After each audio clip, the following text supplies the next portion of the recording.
సమర్థ సద్గురు సాయినాథ్ మహారాజ్కి జై. మన సాయి భక్తులందరికీ నమస్తే అండి. అందరూ ఎలా ఉన్నారు ఫ్రెండ్స్? ఏం చేస్తున్నారండి? ఈరోజు వీడియోలోకి వెళ్ళే ముందు బాబాగారు ఆశీస్సులు మీ అందరికీ దొరకాలని మనస్ఫూర్తిగా కోరుకుంటున్నాను. ఇంకా ఈరోజు బాబా ఏమంటున్నారు అని అంటే, బిడ్డ నేను నీకు ఒక కథ చెబుతాను, ఈ కథని పూర్తిగా విను తల్లి. ఈ కథ పూర్తయ్యేలోపు నీకు కోట్ల విలువ చేసే ఆస్తి అనేది నీ సొంతం కాబోతుంది. ఒక్కసారి విని చూడు తల్లి అని చెప్పి బాబా మనకి తెలియజేస్తున్నారండి. నిజంగా అండి, మనందరము కూడా ఎంతో బాధలో ఉన్నప్పుడు, లేదంటే మనసు అంతా కూడా విరిగిపోయి చాలా చిరాగ్గా ఉన్నప్పుడు బాబా ఇలాంటి విషయాలను మనకి తెలియజేస్తూ ఉన్నారండి. కోట్ల ఆస్తి ఏంటి మనకి సొంతం అవ్వబోతుంది అంటున్నారు. ఏం కథ బాబా చెప్పబోతున్నారు అనే విషయాన్ని ఈరోజు వీడియోలో పూర్తిగా తెలుసుకుందాం. ఇంకా వీడియోలోకి వెళ్ళడానికి ముందుగా మన ఛానల్ని ఎవరైతే కనుక కొత్తగా చూస్తున్నారో వాళ్ళు ప్లీజ్ సబ్స్క్రైబ్ చేసుకోండి ఫ్రెండ్స్. మీకు వీడియో నచ్చితే కనుక ఒక చిన్న లైక్ చేసి సపోర్ట్ చేయండి. మీ ఫ్రెండ్స్ అందరికీ కూడా షేర్ చేయండి. ఎందువల్లంటే బాబాగారి వీడియోస్ ఎవరికైతే వెళ్ళబోతున్నాయో వాళ్ళందరికీ కూడా నిజంగా అదృష్టం ఉంటేనే వాళ్ళ వరకు వెళ్ళగలుగుతాయి. అంటే బాబాగారి ఆశీర్వాదం ఉంటేనే ఇవన్నీ కూడా మన దాకా వస్తూ ఉంటాయండి. ఇంకా ఈరోజు వీడియోలోకి వెళ్దామండి. సాధారణంగా అండి, బాబా చెప్పే మాటలకి ప్రతి దానికి కూడా అర్థం ఉంటుంది. ఈరోజు చెప్పే ఈ మాటలకి ఏంటి అర్థం అనేది ఒక చిన్న కథ ద్వారా తెలుసుకుందామండి. ఈ కథలో అండి ఒక ఈ వ్యక్తికి చాలా వరకు కూడా చాలా పెద్ద కోటేశ్వరుడు అండి. ఆయనకి ఎన్నో రకాల ఆస్తులు ఉన్నాయి. అవి కూడా వాళ్ళ తాతల కాలం నుంచి అతనికి వస్తున్న ఆస్తులండి. అంటే చాలా పెద్ద కోటేశ్వరుడు అని కూడా చెప్పవచ్చు. కానీ అండి, ఇతనికి అన్నీ ఉండి కూడా ఏది కూడా వాళ్ళ అమ్మా నాన్న చెబుతూ ఉంటారు, నాయన ఇంకా ఈ బిజినెస్ వ్యాపారం అంతా కూడా ఈ బిజినెస్ని నువ్వే చూసుకోవాలి, నాన్నగారికి వయసు అయిపోతుంది, ఈ నాన్న తర్వాత నువ్వు ఒక్కడవే వారసుడివి కాబట్టి ఈ ఆస్తి అంతా కూడా, ఈ కోట్ల ఆస్తి అనేది నువ్వు ఒక్కడవే చూసుకోగలగాలి అని చెప్పి ఆ కొడుకుకి చెప్పినప్పుడు అతనికి ఏంటి నిజంగా చాలా వరకు కూడా అన్ని రకాలుగా ముందుకు వస్తూ ఉంటాడు, బిజినెస్లో కూడా చూసుకుంటూ ఉంటాడు. కానీ లైఫ్లో ఏదో కోల్పోయినట్టుగా అతనికి ఉన్న అంత ఆస్తిని కూడా అతను నిజంగా మనస్ఫూర్తిగా ఉపయోగించుకోలేకపోతున్నాడు, హ్యాపీగా ఉండలేకపోతున్నాడు. అంటే అంత ఆస్తికి, అంత కోటీశ్వరుడైనా కూడా అంత ఆస్తి అనేది తనకి సొంతం కాలేకపోతుంది, సొంతంగా ఉపయోగించుకోలేకపోతున్నాడు, మన హ్యాపీగా సంతోషంగా ఉండలేకపోతున్నాడు. ఏంటి కారణం అనేది అతనికి తెలియటం లేదనమాట. చాలా రోజుల నుంచి మూడీగానే ఉంటూ ఉంటాడు. వాళ్ళ అమ్మ నాన్న అడుగుతూ ఉంటారు, నాన్న ఏంటి, ఏమైంది నీకు, ఎందువల్ల ఇలా ఉంటున్నావు, ఎందుకు నాన్న, మనకి లేని విషయం అంటూ ఏమీ లేదు కదా, నీకు ఏం లోటు చేశాం మేము, నీ బాధ ఏంటో నాకు చెప్పు అని చెప్పినప్పుడు వాళ్ళ నాన్నగారికి కూడా అతను ఏం సమాధానం చెప్పాలో తెలియలేదండి. నాన్నగారు అదంతా ఏమీ లేదు, కానీ నేను ఎందుకో చాలా వరకు కూడా మూడీగా ఉన్నాను, ఈ కోట్ల ఆస్తి ఉన్నా కూడా నేను ఏమీ లేని వాడిలాగా ఉన్నాను. ఈ రోజున ఈ ఆస్తి అనేది నేను ఉపయోగించుకోలేకపోతున్నాను, హ్యాపీగా ఉండలేకపోతున్నాను అని చెప్పినప్పుడు అతని కష్టానికి కారణం ఏంటి, అతనికి మనశ్శాంతి లేకపోవడానికి కారణం ఏంటి అనేది అతనికే తెలియటం లేదండి. కొన్ని రోజులు ఇలాగే గడుస్తూ ఉంటాయన్నమాట. ఏదో బిజినెస్లు చూసుకుంటున్నాము, వెళుతున్నాము, వస్తున్నామని ఉంటాడే కానీ అతను ఫుల్ కాన్సన్ట్రేషన్ అంతా కూడా బిజినెస్లో పెట్టలేకపోతున్నాడు అనమాట. కొన్ని రోజుల తర్వాత ఏమవుతుంది అంటే రాను రాను అతనికి ఇంట్రెస్ట్ అనేది తగ్గిపోతుంది ఆ బిజినెస్ మీద. ఏది కూడా ఒక మంచి డ్రెస్సింగ్ చేసుకోవాలను, మంచి తిండి తినాలను, లేదంటే ఒక లగ్జరీగా ఉండాలను, లగ్జరీ కార్లలో వెళ్ళాలను అతనికి ఉండదండి. కాళ్ళు నడకనే వెళ్ళాలని అనుకుంటూ ఉంటాడు. మామూలుగా అక్కడ ఆఫీస్లో చాలా పెద్ద పెద్ద వ్యాపారస్తులు ఉంటే వాళ్ళందరితో కలిసి మాట్లాడాల్సింది పోయి సాధారణమైన పీపుల్స్తో, సాధారణమైన వ్యక్తులతో అతని జీవితాన్ని గడపాలని అనుకుంటూ ఉంటాడు. అతని మనసులో ఏదో ఒక లోటు అండి. ఇంకా ఈ కొడుకు పద్ధతి చూసిన ఆ తండ్రి ఎలాగైనా సరే కొడుకుని మనం ఎవరికైనా సరే చూపించాలి, ఒక హాస్పిటల్కి తీసుకువెళ్తే ఒక డాక్టర్ దగ్గరికి తీసుకువెళ్దామని చెప్తాడు కొడుకుతో. అయినా సరే నాన్న నేను రాను, హాస్పిటల్కి అంత అవసరం లేదు, నాకు ఇష్టం లేదు, నేను రానని చెప్తాడండి. ఇంకా అలాగా కొన్ని రోజులు అయిన తర్వాత ఆ కొడుకుకి చాలా వరకు కూడా కొంచెం హెల్త్ బాగోకుండా అతను మంచం మీద పడుకుంటాడండి, ఇంట్లో ఫీవర్ అని చెప్పేసి పడుకుంటాడు అనమాట. అప్పుడు అతను బయట నుంచి డాక్టర్ రూపంలో అతనికి తెలిసిన ఒక ఫ్రెండ్నండి తీసుకొస్తాడనమాట. అతను డాక్టర్ అని ఆయనకి చెప్పడు కొడుకుకి. ఇంకా ఆ కొడుకుని కూర్చోబెట్టి చూస్తాడనమాట ఆ డాక్టరు. అంటే నిజంగానే డాక్టర్ అంటే తనకి ఇష్టం ఉండదు కాబట్టి చెబుతాడనమాట, ఇలాగా నాకు తెలిసిన ఫ్రెండ్ నాన్న నీకోసం చూడడానికి వచ్చాడు, ఒకసారి లేచి కూర్చో, నీకు ఏమైందో తను చూస్తారు అని అన్నప్పుడు చూస్తారు, చేపట్టుకొని చూస్తారు, కొంచెం ఫీవర్గా ఉందన్నప్పుడు కషాయం అది కాసిస్తాను, నేను డాక్టర్ని కాదు నాన్న, నువ్వు భయపడాల్సిన అవసరం లేదు, నీ మనసులో ఎలాంటి ప్రాబ్లం ఉందో నాకు చెప్పు అని అన్నప్పుడు వాళ్ళ నాన్నగారిని వాళ్ళ అమ్మగారిని అందరినీ కూడా బయటకు వెళ్ళమని చెప్తాడండి.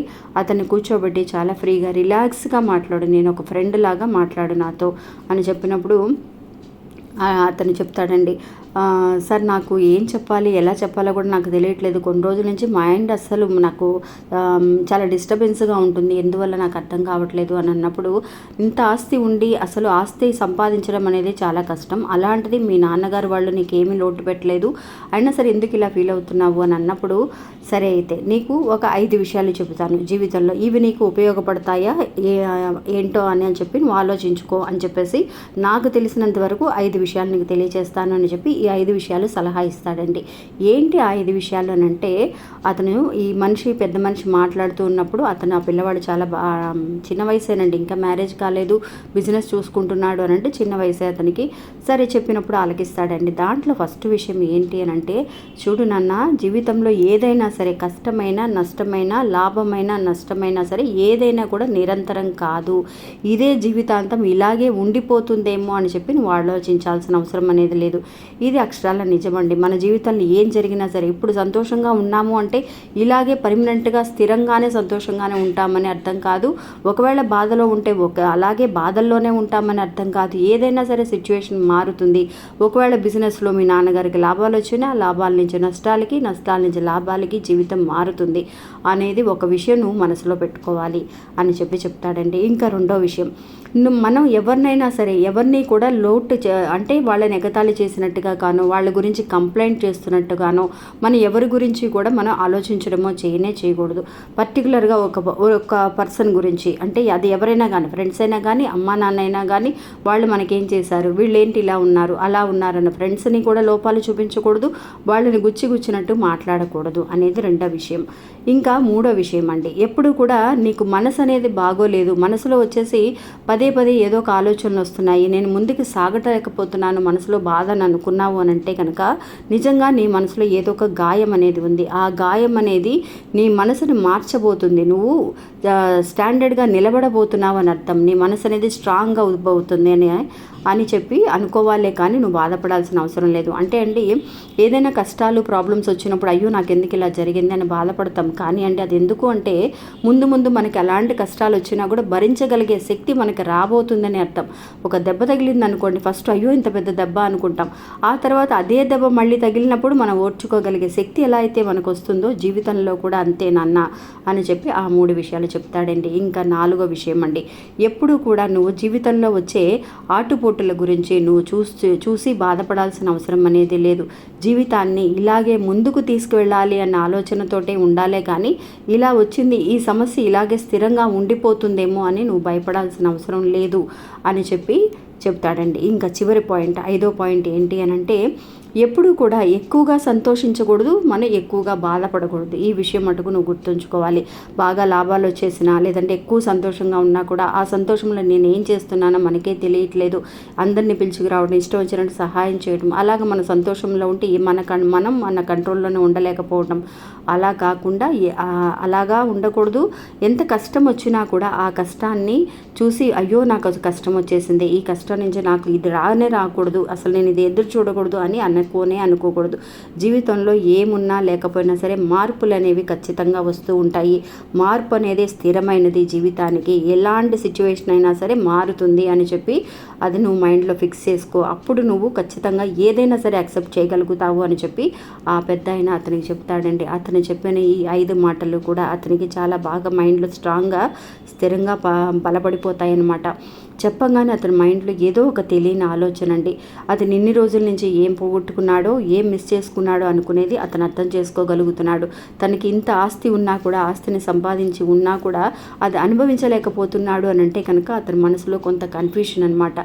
ఏంటి ఇలా జరుగుతుంది, మన వాళ్ళ నాన్నగారికి వచ్చిన లాభాల గురించి, నష్టాల గురించి కానీ, సంతోషం గురించి కానీ, వాళ్ళ ఫ్రెండ్స్ గురించి కానీ, ఫ్రెండ్స్ అన్న మాటల గురించి కానీ ఏదో ఒకటి మనల్ని డిస్టర్బ్ చేస్తూనే ఉంటాయి. అందువల్ల నువ్వు హ్యాపీగా ఉండలేకపోతున్నావు. ఏదైనా సరే ఖచ్చితంగా మారుతుంది, ఇలాంటి సిచ్యువేషన్ కూడా మారుతుంది అని చెప్పి నువ్వు అనుకోవాలే కానీ దేని గురించి మనం బాధపడాల్సిన అవసరం లేదని ఆయన చెప్పినప్పుడు ఈ 5 పాయింట్లని అతను ఎప్పుడైతే ఫాలో చేస్తూ వస్తూ ఉన్నాడో అప్పుడు అతనుకున్న ఆస్తిని, కోట్ల ఆస్తిని అతను పూర్తిగా అనుభవించగలిగాడండి.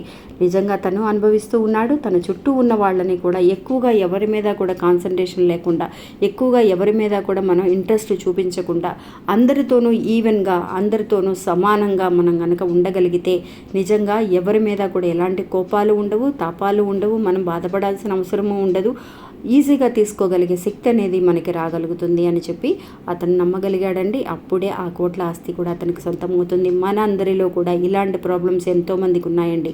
మన చుట్టూ ఎంతో సంతోషం అనేది ఉంటుందండి. కోట్ల ఆస్తులు అనేవి అందరికీ లేకపోయినా ఎంతో సంతోషాన్ని, మంచి మంచి సమయాలని మనం మిస్ చేసుకుంటూ ఉంటాం. ఏదో ఒక బాధలో కూర్చొని అట్లాగే వచ్చేసి ఆలోచిస్తూ కూర్చోవటం వల్ల ఎంతో సంతోషంతో ఫ్యామిలీతో గడపాల్సిన విషయాలు కానీ, బయటికి వెళ్ళాల్సిన ఒక మంచి మంచి మూమెంట్స్ కానీ ఇవన్నీ కూడా మిస్ చేసుకుంటున్నాం. ఈ ఏజ్లో చేయవలసిన ఒక ఎంజాయ్మెంట్ అనేది మిస్ అయిపోతే కనుక అది కూడా ఎన్నో కోట్ల విలువ చేసే ఆస్తితో సమానమేనండి. అందువల్ల ఇప్పటి వరకు జరిగిపోయిన కాలం గురించి బాధపడకుండా ఏమైనా సరే మనం హ్యాపీగా ఉండాలి. అవకాశాలన్నీ కూడా మనం ఖచ్చితంగా మనం ఉపయోగించుకోగలిగితే మనము కూడా ఈ రోజు నుంచి కోటేశ్వర్లమేనండి. ఇంకా అది అవునా కాదా అనే విషయాన్ని కూడా నాకు కమెంట్స్లో తెలియచేయండి ఫ్రెండ్స్. ఇంకా ఇది అండి ఈరోజు మన వీడియో.